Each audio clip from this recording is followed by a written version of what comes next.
అందరూ రిజెక్ట్ అయిపోయారు. ఇప్పుడు మనల్ని నచ్చాల్సింది, మనల్ని మెచ్చుకోవాల్సింది, మనం సెలెక్ట్ చేసుకోవాల్సింది రాజులకు రాజు, ప్రభువులకు ప్రభు యేసుక్రీస్తు. ఆయనే కదండి ఇప్పుడు మనల్ని సెలెక్ట్ చేసుకోవాలి. పరలోకానికి అంగీకరించాలంటే ఆయన మనల్ని అంగీకరించాలి.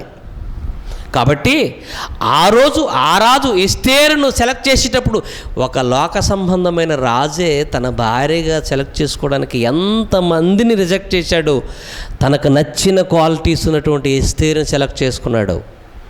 మరి పరలోకంలో ముల్లోకాల నేలటువంటి అధిపతి అయినటువంటి యేసుక్రీస్తు మనల్ని ఆయన రాజుగా ఉండి తన లోకానికి మనందరిని ఆహ్వానించాలి అంటే మనలో కూడా కొన్ని క్వాలిటీస్ ఉండాలి. బుద్ధి కలిగిన కన్యకలాగా మనం ఉండాలి. ఆయన అంగీకరించే కన్యకలాగా మనం ఉండాలి. ఆయన మనల్ని చూసి తన రాజ్యానికి ఆహ్వానించే అంత గొప్పగా మన జీవితాలు ఉండాలి. నిజంగా మనలో ఆ సౌందర్యం, ఆ ఆత్మ సౌందర్యం, ఆ వినయ భయభక్తులు, ఆ సాత్వికము, ఆ దీర్ఘశాంతము, ఇవన్నిటినీ మనలో ప్రభు అయిన యేసుక్రీస్తు చూస్తాడు. ఒక ఉపమానం చెప్పాడు.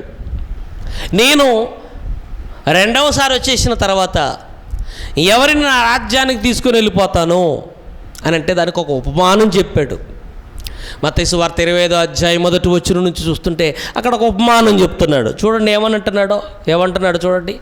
మత్తయి సువార్త 25వ అధ్యాయము 1వ వచనం నుంచి, పరలోక రాజ్యము తమ దివిటీలను పట్టుకొని ఉన్న దివిటీలను పట్టుకొని పెళ్లి కుమారుని ఎదుర్కొనుటకు బయలుదేరిన 10 మంది కన్యకలను పోలి ఉన్నది.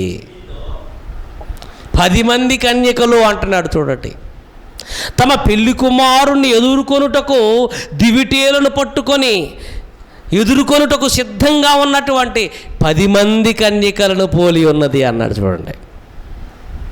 ఒక హర్షరూసు తనకు భారీగా సెలెక్ట్ చేసుకోవడానికి ఎంతోమంది ఆడవాళ్ళను పోగు చేసి, అందగత్తెలను పోగు చేసి వారిలో ఒకరు సెలక్షన్ చేసుకోవడానికి ఏ విధంగా అయితే వేదిక ఏర్పాటు చేశాడో, పరలోక రాజ్యం అనే రాజ్యాన్ని కూడా పెళ్లి కుమారుడు తనకు భారీగా తనతో కలిసి ఎల్లకాలం నివసించటానికి కన్యకలను చూస్తున్నాడు. తనకు నచ్చిన, తను మెచ్చే కన్యకలు ఎవరున్నారా అని చూస్తున్నాడు. అందులో 10 మంది కన్యకలు వచ్చారట తెర మీదకి. 10 మంది దివిటీలు పట్టుకొని 10 మంది వచ్చారట. ఆ పెళ్లి కుమారుడి కోసం ఎదురు చూస్తున్నారు. ఉపమానం చూడండి ఎంత బాగుందో. పెళ్లి కుమారుడి కోసం ఎదురు చూస్తున్నారట. అయితే తర్వాత వీరిలో 5 బుద్ధి లేనివారు, 5 బుద్ధి గలవారు. ఈ బుద్ధి లేనివారు, బుద్ధి కలిగిన వారు అని ఎలా డిసైడ్ చేస్తున్నాడు అని అంటే వాళ్ళ చేతిలో దివిటీలు ఉన్నాయి. Okay right. ఏం జరిగిందో చూడండి. బుద్ధి లేనివారు దివిటీలు పట్టుకొని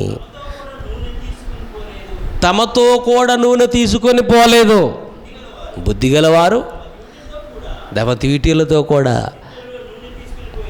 నూనె తీసుకొని పోయారు. ఆలస్యం చేయగా వారందరూ కునికి నిద్రించేస్తున్నారు. ఇదే బుద్ధి లేని వారంటే. ఆ పెళ్లి కుమారుడు కావాలన్న ఆశ ఉంది వీళ్ళకి. ఈ కన్యకలకి ఆ కుమారుడే మాకు కావాలని ఆశ ఉంది. ఈ 10 మంది కన్యకలలో 5 ఆయన కావాలని ఆశ ఉంది. కానీ ఆయన సంపాదించుకోవాలి, ఆయన సెలెక్ట్ చేయాలి అని అంటే దివిటి పట్టుకోవాలి, దివిటితో పాటు నూనె ఉండాలి, నూనెతో పాటు ఆయన కోసం ఎదురుచూపులు కూడా ఉండాలి. దివిటీలు ఉన్నాయి, నూనె లేదు. ఎదురుచూపులు ఉన్నాయంటే లేదు. పెళ్లి కుమారు రావటం ఆలస్యం అవుతుందా, అయితే ఒక రౌండ్ నిద్రేద్దాం, కునికేద్దాం అని కునికి నిద్రిస్తున్నారట. ఏది ఎదురుచూపు లేదా పెళ్లి కుమారుడి కోసం ఎదురుచూపులేవి.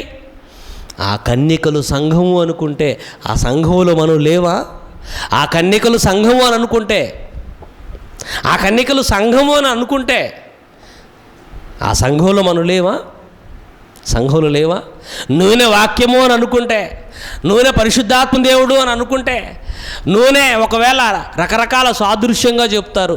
నూనె పరిశుద్ధాత్మ సాదృశ్యమని, ఆ నూనె వాక్యానికి సాదృశ్యంగా ఉందని రకరకాలుగా వర్ణిస్తారు. సరే, రెండు అనుకుందాం, పరిశుద్ధాత్ముడు అనుకుందాం, వాక్యము అనుకుందాం. ఒక దివిటి వెలిగించబడాలంటే నూనె కావాలి. ఆ దివిటీలు ఉన్నాయి తప్ప ఆ దివిటీలు వెలిగించుకోవడానికి నూనె లేదు వీళ్ళ దగ్గర. నూనె లేకపోయినా ఆ నూనె సంపాదించుకోవటం ఏమైనా ప్రయాసపడుతున్నారట, అది లేదు వీళ్ళ దగ్గర. కొనుకుపాటు ఉంది, అశ్రద్ధ ఉంది, వివేకం లేదు, ఎదురుచూపులు లేవు. ఆ పెళ్లి కుమారుడు సంపాదించుకోవాలన్న ఆరాటం లేదు. ఈరోజు లోకంలో ఎంతమందికి ఆ పెళ్లి కుమారుడి కోసం ఎదురు చూస్తున్నారు? ఆ పెళ్లి కుమారుడి కోసం ఎదురు చూస్తున్న వారు ఎంతమంది ఉన్నారు చెప్పండి? రావటం ఆలస్యం అవుతుందిలే, మన ఇష్టానుసారంగా జీవిద్దాంలే, ఆయన ఎప్పుడో వస్తాలే, వచ్చినప్పుడు దీటులు పట్టుకొని నూనె సిద్ధం చేసుకుని వెళ్ళిపోదాంలే అనే అశ్రద్ధలు ఎంతమంది లేరు చెప్పండి? నిజంగా బుద్ధి కలిగిన, వివేకం కలిగిన, సౌందర్యం కలిగిన కన్యకలైతే ఆ దివిటీలు పట్టుకొని ఆ పెళ్లి కుమారుడి కోసం ఎదురు చూస్తూ ఉంటారు. ఆ ఎదురు చూసే సంఘంలో మనం ఉండాలి. మనమే ఆ పెళ్లి కుమారుని ఎదుర్కోవాలి. ఆ పెళ్లి కుమారుడితో కలిసి ఆ పెళ్లి విందుశాలలోనికి, ఆ పెళ్లిలోనికి మనం ప్రవేశించాలి.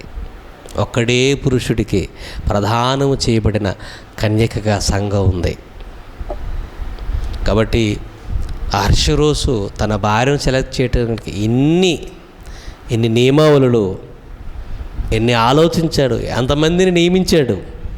మరి ఆ పెళ్లి కుమారుడే, ఆ అహష్వేరోషే అలా చేస్తే ఈ పెళ్లి కుమారుడు తన రాజ్యంలో తనతో పాటు ఎల్లకాలం జీవించటానికి వధువు సంఘముగా మనం ఉన్నావు కదా, ఆయన దగ్గరికి మనం చేరాలి అంటే నిజంగా మనలో వినయ, భయభక్తులు, జాలిగల మనసు, దీర్ఘశాంతం, అనుకువ, వాక్య సంబంధమైన ఆ అందమైన రూపం మనలో ఉన్నదా లేదా అని పరిశీలించుకోవాలని వాక్యం ద్వారా దేవుడు తెలియచేస్తున్నాడండి. అంతే అంటున్నాడు కొలస్సీలకు రాసిన పత్రికలో. అదే చెప్తున్నాడండి కొలస్సీలకు రాసిన పత్రిక 3వ అధ్యాయం 12వ వచనంలో ఏమంటున్నాడు? కాగా దేవుని చేత ఏర్పరచబడిన వారు మీరే పరిశుద్ధులను, ప్రియులైన వారికి తగినట్లుగా జాలిగల మనసును, దయా హృదయమును, వినయమును, సాత్వికమును, దీర్ఘశాంతమును ధరించుకోండి. ఆ పెళ్లి కుమారుడు రాబోతున్నాడు. ఈ రకమైనటువంటి స్వరూప్యం కలిగి మీరు ఉండాలి అని, వీటితో ఉంటేనే ఆ పెళ్లి కుమారుడు మనల్ని తన భార్యగా తనతో పాటు పరలోకంలో ఉండటానికి తీసుకెళ్తాడని మనకు అర్థం కావాలి. ప్రపంచాన్ని లీడర్ చక్రవర్తితో యేసుక్రీస్తుని ఇక్కడ పోల్చి మాట్లాడుకోవటం జరుగుతుంది. ఒక రాజే తన జీవిత భాగస్వామి కోసం అంతగా సెలక్షన్కి ఒక వేదిక ఏర్పాటు చేసినప్పుడు పరలోకంలో నిత్యం ఆయనతో కలిసి మనం జీవించాలి. ఆ పెళ్లి కుమారుడు మన విషయంలో ఏమీ ఆలోచించుకోకుండానే తన రాజ్యానికి తీసుకెళ్తాడని మీరు అనుకుంటున్నారా? లేదండి. ఇప్పటికీ ఆయన మన కొరకు చేయాల్సిందంతా చేసేసాడు. ఇక మన సిద్ధపాటే తదుపరి. ఆయనతో కలిసి జీవించాలన్న ఆరాటం ఎవరిలో ఉంటుందో, ఆయనతో కలిసి ఎల్లకాలం బ్రతకాలన్న ఆరాటం ఎవరిలో ఉంటుందో వారు బుద్ధి కలిగిన కన్యకల్లాగా ప్రవర్తిస్తారు. ఎదురు చూస్తూ ఉంటారు. దివిటీలతో, నూనెతో, ఎదురుచూపులతో ఉండేవారే ఆయన రాజ్యానికి వారసులు అవుతారు. అట్టివారిగా మనందరూ ఉండాలని నా మనస్ఫూర్తిగా కోరుకుంటున్నాను.